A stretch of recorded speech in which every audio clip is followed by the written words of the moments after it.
Bora trabalhar, meu povo, minha pova, vocês estão bom? Espero que sim, que estejam saudáveis. A gente começa aí uma nova aula falando de formação territorial do Brasil. Bora lá! Bom, começamos a falar um pouco sobre a formação do nosso território e obviamente que essa formação tem tudo a ver iniciando-se com o nosso processo de colonização. A chegada dos portugueses sobre o nosso território, garantindo assim a ocupação e a utilização desse espaço como sendo um espaço colonial, né? A formação, né, daquele pacto colonial, metrópole Portugal, basicamente Brasil colônia, é o nosso ponto de origem aqui. Lá no século XVI começa a ocupação portuguesa aqui no Brasil. Né? Em 1500 fomos descobertos, invadidos, ocupados por essa nação europeia e aí começa a formação do nosso território. E aí, obviamente que, iniciando-se no século XVI, a partir de 1500, um processo que anteriormente já era uma prática portuguesa desde o século XX com as grandes navegações, a busca de novos territórios para Portugal colonizar culmina com a chegada no Brasil. Antes mesmo da colonização brasileira, vejam só, nós tivemos aí em 1494 a divisão do território da América do Sul. Olha que interessante, o Tratado de Tordesilhas é de 1494 e o descobrimento do Brasil 1500. Meio incoerente isso, vocês não acham? Pois é, Portugal já sabia da nossa existência, por isso que a história da nossa colonização e descoberta em 1500 é apenas uma história, um argumento histórico pedagógico, porque na verdade já se sabia, ou até mesmo só se imaginava, mas uma imaginação com muita convicção, de que existia um território aqui e que a concorrência pela ocupação desse território entre Portugal e Espanha precisava ser determinada por um acordo, e aí entra Tordesilhas. A partir de Tordesilhas, essa área verde que a gente vê aí mais clara, né, demarca a ocupação portuguesa, que a partir de 1500 começa a ocupar o nosso território e percebe que nessa área verde escura existe algo que lhe interessa muito. O pau-brasil, que vai ser basicamente a primeira fonte de exploração portuguesa sobre o nosso território. Então, o nosso território começa com a ocupação portuguesa, né, pedagogicamente definida em 1500. O contato dos nativos, né, com os portugueses se dá, então, a partir deste momento histórico. O conflito entre a chegada dos portugueses e os nativos brasileiros se estabelece a partir desse momento histórico e a nossa ocupação territorial se dá pela exploração do pau-brasil, que era valorizado na Europa como um elemento corante, né, que permitia colorir roupas. As roupas tinham tons, como vocês podem ver aí na imagem, vermelho e preto, porque o preto era colorido com o carvalho e o corante vermelho vinha então do pau-brasil. Essa é a importância econômica inicial do Brasil e a importância dessa região estabelecida por Tordesilhas, a metrópole Portugal, que passou então a ter um espaço na América para chamar de seu, para explorar e extrair riquezas como o nosso pau-brasil. Tá bom? Bora, continuamos então, né, a partir dessa lógica. O pau-brasil é o nosso elemento iniciante de exploração, mas não é o único. Uma vez aqui a ocupação no século XVI se estabelecendo mais volumosa, surge em áreas litorâneas a formação das primeiras vilas, núcleos como esse de Salvador, que são as nossas primeiras cidades, e, obviamente, um processo econômico que está vinculado a este Surto inicial de ocupação é a produção, além da extração do pau-brasil, a produção da cana-de-açúcar para a produção de açúcar nos engenhos. Então, este é o surto econômico europeu português criado em território brasileiro com finalidade de gerar riqueza para a metrópole Portugal. A extração do pau-brasil é o primeiro elemento e a produção da cana-de-açúcar, juntamente com a expansão das vilas urbanas, demonstram a intervenção e o crescimento da ocupação para a produção de riqueza metropolitana. Beleza? Bora lá então. Bom, pensando então este processo econômico que já coloca em território brasileiro a cana-de-açúcar em lugares onde já havia havido a retirada do pau-brasil, nós temos um terceiro elemento econômico que ganha importância no nosso território, que é a produção do tabaco. Muito associado à crescente utilização do tabaco mundo afora por conta da ampliação do tabagismo, o tabaco passou a ser também moeda de troca para a importação da mão de obra escrava negra da África para o Brasil, para a América. Além de sabermos a troca feita com a cana-de-açúcar e a pinga, o tabaco foi uma moeda importante para a importação de negros para a lavoura na região litorânea nordestina e posteriormente também para a utilização nas produções da região do Sudeste. Então a escravatura também se estabelece timidamente num primeiro momento a partir da troca do tabagismo e se amplia da troca com o tabaco e se amplia ano a ano após isso. O tabaco é um elemento importante da nossa produção original, e faz parte desse crescimento territorial do Brasil. Bom, além do tabaco, nós temos também na região acima, norte, da produção do Recôncavo Baiano, onde o tabaco acontece, ali entre onde hoje é Alagoas e Sergipe, o estabelecimento, como vocês veem aí de roxinho no mapa, da criação de gado leiteiro e gado para corte, para o abastecimento das vilas locais. Além disso tudo, o gado era também mão de obra nos moinhos para a produção da cana-de-açúcar. Era também, basicamente, transporte para os carros de boi. Então o gado passa a ter uma função, a pecuária passa a ter uma função estrutural muito importante no território brasileiro. E começa ali no litoral nordestino. Volto a dizer, assim como o tabaco, que está no norte da Bahia, no Recôncavo Baiano, em Sergipe e Alagoas, a produção pecuária, assim como o tabaco, é uma produção no final do século XVI ainda muito tímida, mas que vai ganhar importância com o passar do tempo na história e formação territorial do Brasil. A gente vai ver. Com essa ampliação e diversificação econômica nacional, basicamente nós vemos também o crescimento dos espaços de ocupação humana e, obviamente, formação original urbana, formação das vilas, para o interior do Nordeste e começa a haver também a expansão para o Sudeste brasileiro no século XVII. Nós vemos também o eixo ali em torno do Rio Amazonas, percebendo a formação do surgimento de algumas vilas ribeirinhas. Essa interiorização territorial da ocupação humana também vai levar a uma ampliação da diversificação econômica no interior do Brasil. A gente vê que o Tratado de Tordesilhas começa já a ser desafiado, começa a ser desrespeitado. A cana-de-açúcar se expande para o Sudeste com a expansão urbana, a pecuária se interioriza para as áreas de interiorização e já há o desrespeito ali do Tratado de Tordesilhas. Então a gente começa a ver a expansão da ocupação portuguesa sobre território brasileiro, mas que pertencia, de acordo com o tratado, à Espanha.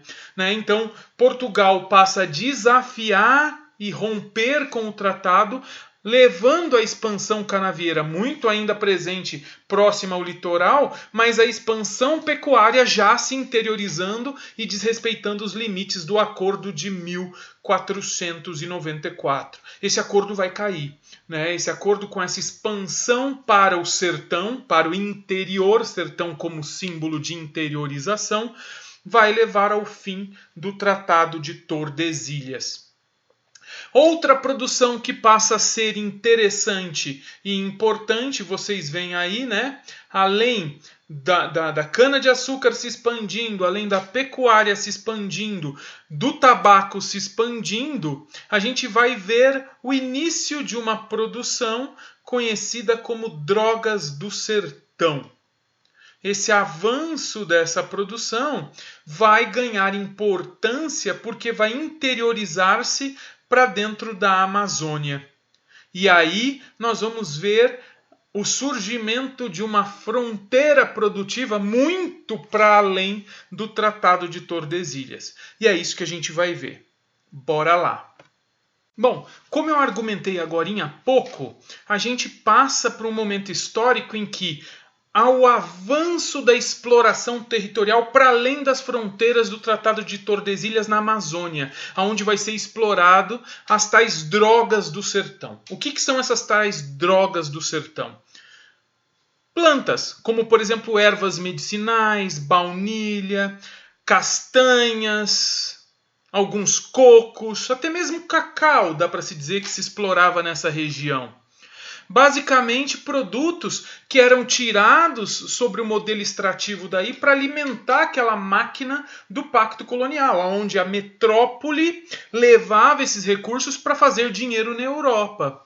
E quem eram os exploradores? Além de Portugal, nós tínhamos ali na Amazônia também a presença de franceses, tanto que acima nós temos a Guiana Francesa, ainda como território francês. Basicamente, este momento histórico da segunda metade do século XVII começa a construir os limites portugueses brasileiros para além de Tordesilhas. Assim como a pecuária expandiu o território para além de Tordesilhas, digamos que a exploração das tais drogas do sertão também levam Portugal para além do Tratado de 1484. Legal, né? Não podemos ignorar, quando estamos falando da expansão do território brasileiro, das expedições jesuítas, do jesuitismo em território nacional. A Igreja Católica veio junto com as grandes navegações para trazer para o nosso território a catequização aos nossos índios e, obviamente, a submissão desses que eram tidos como sub-humanos por não serem catequizados em Jesus Cristo, trazer para eles a submissão a Portugal e à Igreja.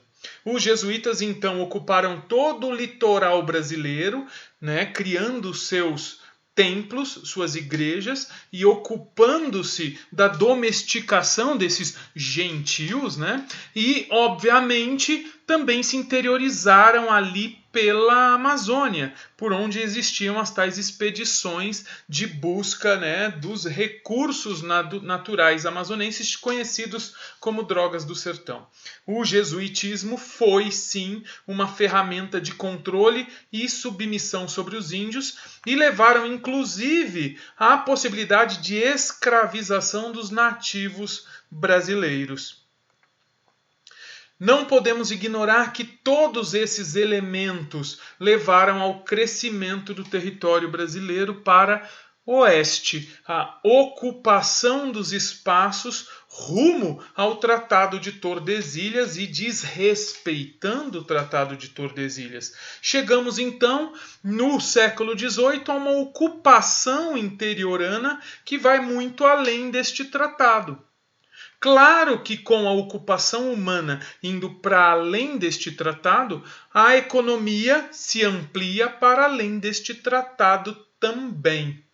Né? A ocupação e expansão da cana-de-açúcar no Sudeste se torna bastante importante e fomenta a criação das bandeiras, né? que vão se estabelecer do sudeste para o interior, para o oeste do Tratado de Tordesilhas, levando não só ao aprisionamento de indígenas que vão ser amplamente transformados em escravos, também para a ampliação de espaços, né, mineradores, que vai começar ali para o interior de Minas Gerais, mas vai ganhar o interior do Brasil para além do Tratado de Tordesilhas. Vejam só em rosa as áreas abertas de mineração, tanto em Goiás quanto em Minas e sul da Bahia.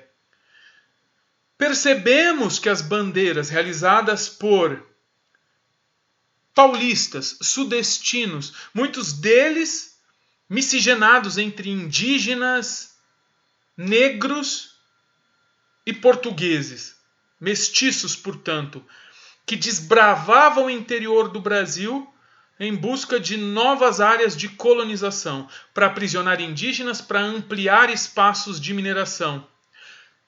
Fazem do Brasil um país territorial muito semelhante ao que nós temos de território hoje.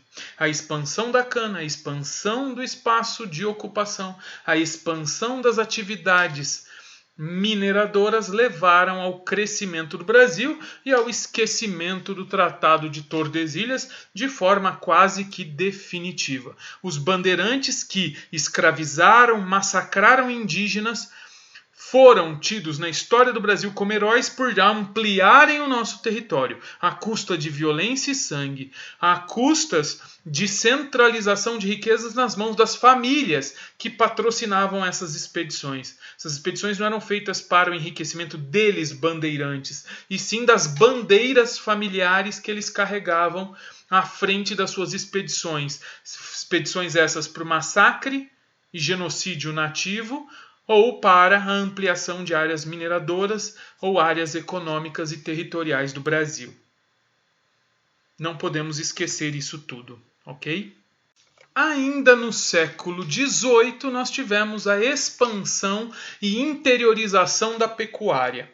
E isso gerou um processo histórico, econômico muito interessante e importante da colonização brasileira, da ocupação do território brasileiro, que foi o tropeirismo, uma rota econômica que estabeleceu-se a partir do sul do Brasil, lá na região onde hoje é Santa Catarina, Rio Grande do Sul, e essa rota de caminho do gado e de equinos, de cavalos e burros, para a região nordestina, muito passando pelo entorno ali do sertão de Minas Gerais e pelas margens do Rio São Francisco, que ficou conhecido como Rio da Integração. Essa rota tropeira foi muito importante para a economia pecuária brasileira, muito simbólica para a ampliação da miscigenação cultural brasileira e muito importante para a consolidação dos territórios interioranos do Brasil. Então não podemos ignorar esse processo histórico e esse momento da economia brasileira na segunda metade do século XVIII. Temos que levar em consideração, com certo cuidado, ok? Claramente, todo esse desrespeito que vem acontecendo desde o século XVI a Tordesilhas levaria necessariamente a uma nova consolidação fronteiriça. E aí o Tratado de Madrid, de 1750, vai ampliar o território português para cima desses territórios anteriormente ocupados pela mineração, que vocês veem aí de rosa, pela produção agropecuária, que vocês veem aí de ocre, de amarelo dourado, pelo marrom da ocupação da Amazônia e da expansão da retirada de produtos amazonenses e, obviamente, das expansões das bandeiras mineradoras e apresadoras de indígenas. Tudo isso leva à consolidação de um território que chega bem próximo ao território que o Brasil tem hoje. Essa expansão territorial, então, é acordada, é determinada por acordo entre Portugal e Espanha em 1750 e começa a definir nossas fronteiras nacionais. Bom, a partir então deste processo, a interiorização das cidades e vilas é mais do que uma realidade. E no início do século XVIII, no final do século XVIII e início do século XIX, o Brasil já está muito além do Tratado de Tordesilhas. Ainda há um grande vazio demográfico no centro-oeste e norte do Brasil, mas essa faixa rosa que se estabelece para dentro agora do litoral, né, para depois do litoral, já é uma realidade. Né? O Brasil passa a ter áreas urbanas muito fortes no litoral, no início do 19, mas uma interiorização também urbana para cima daqueles espaços que já detêm certa importância econômica, áreas de mineração, mineiras e goianas, é o caso de Ouro Preto, é o caso de Mariana, é o caso da região do entorno de Diamantina, é também a área, é o caso das áreas do tropeirismo, que também ganham aí, né, povoados e vilarejos que se tornam fundamentalmente importantes, assim como as áreas ribeirinhas da Amazônia também passam a ser muito ocupadas. Essa interiorização leva à expansão econômica do sertão brasileiro, volto a dizer sertão, como sinônimo aí de ocupação do interior. Ocupação essa que vai se dar não só a partir daquilo que a gente já viu economicamente, mas a partir de novas propostas de produção. É o caso do café que a gente começa a acompanhar a partir de agora. Chegamos então à produção sudestina do café, à produção nordestina do cacau, na Amazônia também, do algodão no Nordeste, da produção de látex no interior da Amazônia, como elementos importantíssimos do crescimento do nosso território.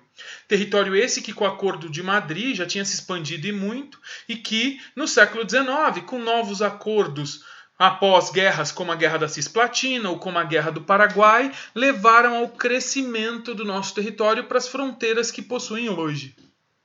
Tanto a questão de Palmas, mais à frente a questão, né, lá do Amapá, que vai traduzir, né, basicamente os contornos do Brasil moderno, que só vão se consolidar no século XX com a compra, né, a partir da Bolívia, com a compra da região do Acre, com a questão, por exemplo, ali negociada também com a Colômbia, a questão de Bogotá. O Brasil passa a ter suas fronteiras estabelecidas. Já tem a produção de cana-de-açúcar como uma produção fundamental, a pecuária, a mineração, o tabaco, mas o café, após a independência do Brasil, passa a ser nosso grande produto de geração de riqueza. Se estabelece ali entre Rio, São Paulo e Minas, no sudeste brasileiro, é responsável pela geração de um grande volume de riqueza para o Brasil-nação e também a ampliação dos espaços urbanos e das tecnologias de transportes por via férrea com o interior do sudeste brasileiro, ligando aos portos de exportação. O café também vai ser importante na segunda metade do século XIX para a substituição da mão de obra escrava negra por mão de obra assalariada, branca, europeia e japonesa. O Brasil também vai abrir mão da escravatura para a formação de um mercado interno consumidor que vai levar a uma ampliação, né, econômica da nação. Vai também excluir o negro e relegar, né, renegar os negros e relegá-los à miséria absoluta. Outro elemento que surge no século XIX é a produção de algodão no interior do Nordeste brasileiro, voltado à exportação para as indústrias de tecelagem dos Estados Unidos e da Europa. Também o café voltado para exportação, assim como o cacau, produzido no sul da Bahia, ali na região de Ilhéus, vai abastecer também o mercado global, que é um crescente consumidor deste produto, que é matéria-prima, por exemplo, para a produção de chocolates. Então o Brasil passa a ser um exportador agora, sem pacto colonial, um exportador de recursos naturais para o mundo. Mas também está preparando o caminho para a sua industrialização, que vai acontecer muito vinculada à produção de café no interior paulista. Não podemos esquecer que o Brasil também é fornecedor do látex, um produto que no século XIX ainda não tem grande utilidade para o mundo, mas com um cara chamado Charles Goodyear passa a ser matéria-prima, por exemplo, para a produção de borracha de alta resistência, que vai ser importantíssimo para a criação de pneus. Pneus que vão ganhar importância no início do século XX, com a expansão da indústria automobilística trazida, por exemplo, pelo Henry Ford, que é o nosso primeiro produtor de automóveis em massa. Todo esse processo econômico leva à interiorização do Brasil e formação do seu território. Tudo que a gente viu até agora leva a isso. A ampliação dos espaços urbanos de povoamento e de produção para o centro-oeste, a Amazônia, cumprindo aquele acordo inicial de Tordesilhas e levando a ocupação do território para o Brasil moderno. Brasil esse que hoje é industrial, que hoje tem tecnologia. Brasil este que é resultado de um processo histórico integrado com o resto do planeta. Mas, obviamente, que essa expansão territorial só se consolida a partir do momento que o Brasil compra da Bolívia, através do Tratado de Petrópolis de 1903, a região do Acre e ocupa as regiões tanto da Cabeça do Cachorro quanto lá de Roraima a partir de negociações com as Guianas e com a região de Bogotá, Colômbia. Então o Brasil passa a ter o seu território solidificado com as fronteiras bem resolvidas a partir de 1907. A questão de Bogotá é o nosso último grande tratado de acordo de definição de fronteiras. Fronteiras estabelecidas, nós vamos ter então uma diversidade regional que ainda permanece. Essa área em destaque, pouco povoada, área de floresta, área do Pantanal, área onde já existe, vimos lá, algum povoamento na Amazônia, no Pantanal, mas áreas ainda muito biodiversas, onde a natureza ainda persiste, mas já com intervenções humanas, mineração na Amazônia, mineração no Pantanal, subpovoamento de áreas ribeirinhas, onde condições econômicas e sociais são muito complicadas ainda, áreas pouco povoadas, mas também ainda muito dependentes da natureza, só que impactando muito a natureza, Seja na extração de produtos como guaraná, seja no corte de madeira, na extração do látex, na derrubada para a criação de pastagem. Temos áreas no sertão nordestino muito secas, muito ocupadas, é a área seca, árida, semiárida, mais ocupada do mundo. Então o Brasil tem uma área que tem escassez hídrica, mas é a área com escassez hídrica com o maior número de pessoas do planeta. O sertão nordestino é uma área onde Euclides da Cunha disse que o sertanejo é um bravo por tentar produzir qualquer coisa, seja feijão, soja ou gado, e onde ele desafia a natureza. E desafia também o grande proprietário de terras, que também é coronel, que também é político e controla essa área com mãos de ferro. Então, além de tudo, nós temos o conflito entre o pobre e a cerca, além da seca no Nordeste. Essa área verde, a área de agropecuária mais moderna, a área da agroindústria, A área de latifúndios que usam alguma tecnologia para produzir, seja soja em larga escala, seja para produzir, inclusive, pecuária em larga escala. De maneira muitas vezes intensiva, né, com o confinamento de gado, com o confinamento de matrizes granjeiras. Essa área é a área mais produtiva do Brasil e voltada à exportação.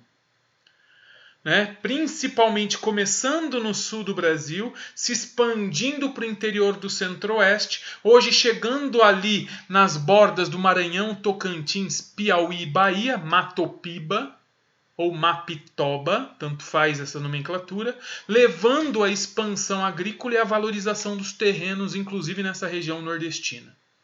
Né? A savana deu espaço à produção agroindustrial brasileira. Esses pontinhos amarelados que a gente vê aí, inclusive na área de produção agroindustrial, é a área de grande expansão urbana do Brasil, a área de concentração, né, de pessoas, mas também de redes de informação, de tecnologia, de automóveis, de ligação, redes rodoviárias, redes de transporte, redes industriais. É uma área que historicamente evoluiu e concentra o centro de produção nacional e que cresceu, né, desordenadamente, gerando povoamentos com grandes problemas, seja problemas de moradia, de trânsito, né, de falta de elementos básicos de saneamento, de educação, de saúde, né, de proteção ao indivíduo, elementos básicos como segurança pública, falta de empregos. O grande fluxo migratório inchou ainda mais essas áreas urbanas que prometiam espaços, né, de absorção de mão de obra nas indústrias, mas que garantiram só desigualdade econômica, como a gente vê aí Paraisópolis e o Morumbi logo ao lado. Né? Nós vemos a miséria dividindo espaço com a riqueza em grandes cidades como Rio, São Paulo. E nós vemos o crescimento dessa cidade se tornar tão amplo que elas se grudam, formando grandes metrópoles, formando grandes áreas urbanas coligadas que apresentam áreas riquíssimas, desenvolvidas, extremamente bem urbanizadas, com periferias muito pobres e com muitos problemas econômicos. E possivelmente caminhamos para a integração, né, de Rio e São Paulo numa possível futura, quem sabe, megalópole. Não dá para saber se ela vai acontecer. O que existe é essa área hiperurbana com grandes problemas econômicos e sociais. O restante em verde claro do mapa brasileiro são áreas de ocupação territorial, né, da pecuária e da agricultura em grandes latifúndios com baixo grau de industrialização, né, onde nós temos, inclusive, o surgimento de pequenos povoados e cidades que vão garantir aí o espaço interiorano do Brasil como um espaço de produção tradicional, latifúndio tradicional. Este é o Brasil, né? Este é o território brasileiro que cresce desde o século XVI, com o início da nossa colonização, até hoje. Eu espero que vocês aproveitem essa história da colonização do Brasil e que vocês permaneçam em quarentena e saudáveis. Fico por aqui nessa aula. Um grande beijo a todos e tchau!